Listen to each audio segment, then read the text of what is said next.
আজ করে দেখাবো সজনে শাকের একটা দুর্দান্ত স্বাদের রেসিপি। নমস্কার বন্ধুরা, বনশ্রীস কিচেন অ্যান্ড ব্লগস থেকে সবাইকে স্বাগত জানাই। সজনে শাক সকলে কিন্তু পছন্দ করে না, বাচ্চারা কিন্তু অনেকেই খেতে চায় না। এইভাবে যদি আপনারা বানিয়ে দেন তাহলে কিন্তু সবাই চেটেপুটে খেয়ে নেবে। তো আমি আজকে কিভাবে এই সজনে শাকটা বানাচ্ছি সেটাই শেয়ার করব আপনাদের সাথে। আসুন তাহলে আজকের ভিডিওটি শুরু করা যাক।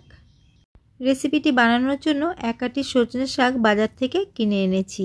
কিনে সজনে শাকগুলোকে সমস্ত আমি বেছে নিয়েছি। দেখুন এইভাবে সজনে শাকগুলোকে বেছে নিয়েছি।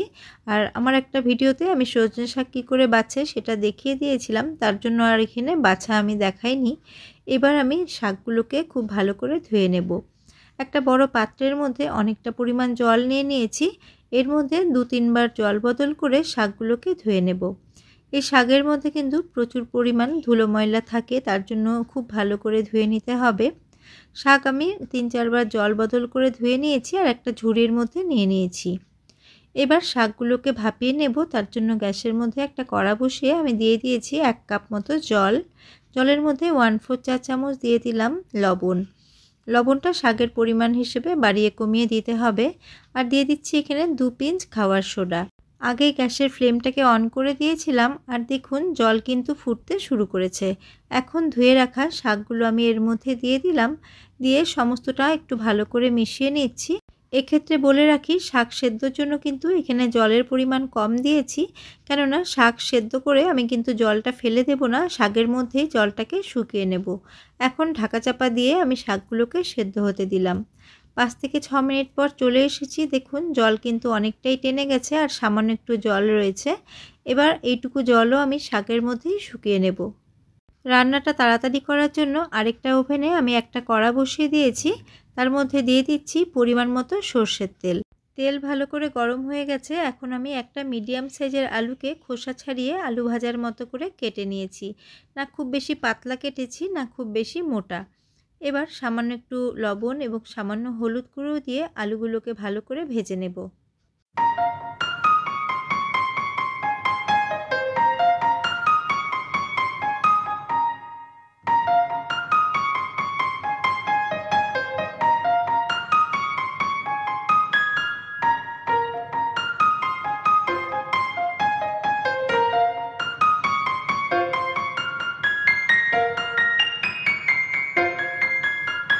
গ্যাসের ফ্লেমটাকে একদম লোতে করে ঢাকা চাপা দিয়ে আলুগুলোকে লাল লাল করে ভেজে নিয়েছি। এখন আলুগুলোকে আমি তেল ঝরিয়ে নিয়ে তুলে নিচ্ছি। আলুগুলোকে কিন্তু 100% ভেজে নিতে হবে, যাতে আলু ভাজাগুলো এখনই খাওয়া যায়। এবার তেল ঝরিয়ে তুলে নিলাম সমস্ত আলু। কড়ার মধ্যে যেটুকু তেল অবশিষ্ট রয়েছে তার মধ্যে আমি দিয়ে দিচ্ছি একটা শুকনো লঙ্কা ফাটিয়ে। কয়েক সেকেন্ড লঙ্কাটাকে একটুখানি নাড়াচাড়া করে নেব।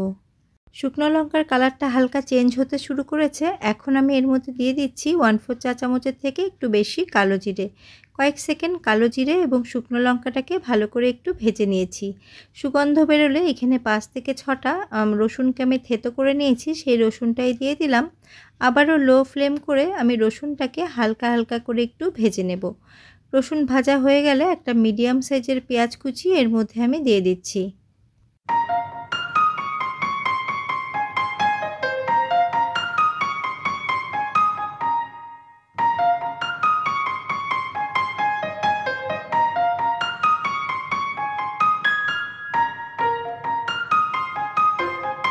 একই সাথে দুটো চেরা কাঁচা লঙ্কা দিয়ে দিচ্ছি। ঝালের পরিমাণ আপনারা আপনাদের টেস্ট অনুযায়ী বাড়িয়ে কমিয়ে নিতে পারেন। শাক সেদ্ধ করার সময় পরিমাণ মতো লবণ দিয়েছিলাম আর শাকের জলটা কিন্তু ফেলিনি, তার জন্য শাকের মধ্যে আর লবণের প্রয়োজন হবে না। সেই বুঝেই পেঁয়াজের মধ্যে খুব সামান্য একটু লবণ দিয়ে দিলাম, যাতে পেঁয়াজটা তাড়াতাড়ি মজে যায়। আমার চ্যানেলে সজনে পাতার বড়ার রেসিপি আছে, আপনারা চাইলে ওটাও দেখে নিতে পারেন। আমার পুরনো বন্ধুদের ধন্যবাদ আমার পাশে সবসময় থাকার জন্য। আর নতুন বন্ধু যারা আমার চ্যানেলটিকে ভিজিট করেছেন, আমার ভিডিওগুলো যদি আপনাদের ভালো লেগে থাকে তাহলে আমার চ্যানেলটিকে সাবস্ক্রাইব করার অনুরোধ রইল। আর মনে করে বেল আইকনটির অল প্রেস করে দিবেন, তাহলে আমার নিত্য নতুন ভিডিওর আপডেট সবচেয়ে আগে আপনারা পেয়ে যাবেন। কথা বলতে বলতে পেঁয়াজটা ভাজা হয়ে গেছে, পেঁয়াজ নরম হয়ে গেছে। এখন সেদ্ধ করে রাখা শাকগুলো আমি দিয়ে দিলাম। দিয়ে মিডিয়াম ফ্লেম করে 2 মিনিট মতো পেঁয়াজের সাথে শাকগুলোকে আমি ভাজা ভাজা করে নেব। পুষ্টিগুণে ভরপুর সজনে শাক আপনারা অনেকভাবে খেয়েছেন। একবার আমার মতো এইভাবে রান্না করে খেয়ে দেখবেন, আশা করি আপনাদের সবার খুব ভালো লাগবে। পেঁয়াজের সাথে শাকগুলোকে খুব ভালো করে মিশিয়ে নিয়েছি। এখন আমি এর মধ্যে দিয়ে দিচ্ছি 1/4 চা চামচের মতো হলুদ গুঁড়ো বা পরিমাণ মতো হলুদ গুঁড়ো। হলুদ গুঁড়ো দিয়েও আমি আবার সমস্তটা খুব ভালো করে মিশিয়ে নেব, যাতে হলুদের যে একটা কাঁচা গন্ধ রয়েছে সেটা চলে যায়।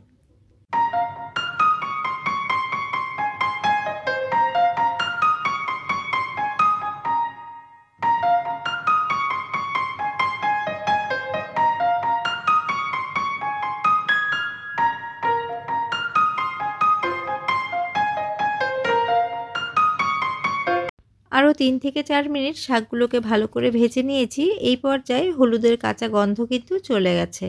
এখন আমি ভেজে রাখা আলুগুলো দিয়ে দিলাম। আলু দিয়ে সমস্তটা খুব ভালো করে মিশিয়ে নেব। এই রান্নাতে আমি আলুর ব্যবহার করেছি। আর আপনাদের যাদের ডায়াবেটিস আছে, যারা আলু একদমই পছন্দ করেন না বা হেলথের কারণে খান না, তারা আলুর জায়গায় ছোট ছোট ডুমো ডুমো করে বেগুন ভেজে সেটাও কিন্তু মিশিয়ে নিতে পারেন। তাহলেও কিন্তু রেসিপিটা খুব ভালো লাগবে। সমস্তটা মেশানোর পর আমি একটুখানি ব্যালেন্সের জন্য কয়েক দানা চিনি দিয়ে দিলাম। চিনি দিয়ে একদম লো ফ্লেম করে আবারও সমস্তটা আরেকটুখানি ভাজা ভাজা করে নেব।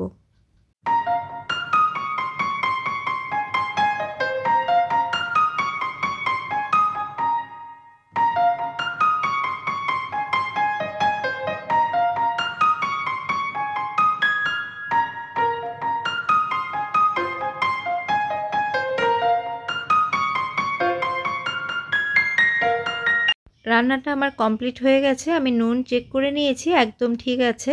এখন আমি আপনাদের সার্ভ করে দেখাবো। গরম ভাতের সাথে প্রথম পাতে এই রেসিপিটি খেতে কিন্তু দুর্দান্ত লাগে। আর আপনাদের কেমন লাগলো আমাকে কমেন্ট করে অবশ্যই জানাবেন। আবারও আমি হাজির হয়ে যাব অন্য কোনো রেসিপি নিয়ে বা ব্লগ নিয়ে। আজ এই পর্যন্তই, নমস্কার।